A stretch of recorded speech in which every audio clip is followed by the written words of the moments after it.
Welcome back, students. So today the chapter that we are going to discuss is a poetry of Robert Frost, that is Fire and Ice. A very interesting poetry to put forward. And if we see the rhyming pattern or the rhyming scheme of the poem, then it is A B A A for the first paragraph.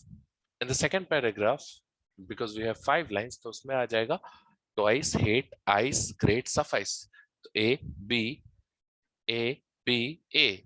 So both the paragraphs are having different rhyming schemes. So the poetry says fire and ice. Basically यहाँ पर poet discuss कर रहे हैं दो तरीके, जो दो group of people है जो कहते हैं कि धरती कैसे खत्म होगी। एक ग्रुप कहता है कि धरती खत्म होगी फायर से, टेम्परेचर इतना राइज कर जाएगा कि आग होगी हर तरफ और पृथ्वी खत्म हो जाएगी। और दूसरा तबका जो है लोगों का, वो ये कहता है कि टेम्परेचर इतना लो चला जाए, जैसे आइस एजेस से वैसे सब कुछ जम जाएगा और धरती पे जीवन मुमकिन नहीं रहेगा। तो ये दो बातें आती हैं, पर इन दोनों चीजों को अलग अलग फीलिंग से उन्होंने कंपेयर किया है। वो फायर को डिजायर की तरह देखते हैं, जो चाहत होती है, और जो आइस है वो हेटरेड या इनडिफरेंस है। बेसिकली कि भाई जब हम ये केयर ही नहीं करते कि दूसरों के लिए केयर ही नहीं करना, दूसरों के प्रति कोई फीलिंग्स का होना ही नहीं, तो ये दो चीजों को रखा गया है। Poetry starts by saying some say the world will end in fire. कुछ लोग कहते हैं कि दुनिया जो है वो आग से खत्म होगी, एंड सम से इन आइस, और कुछ कहते हैं कि आइस से।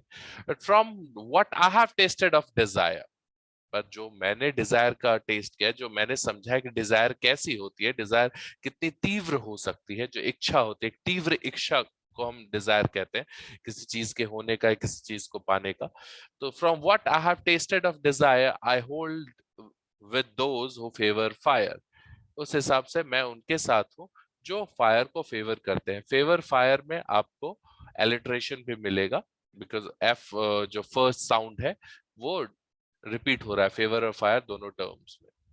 फिर but if I had to perish twice, but if it had to perish twice, अगर इस दुनिया को दो बार खत्म होना, पर अगर इस दुनिया को दो बार खत्म होना हो, I think I know enough of hate.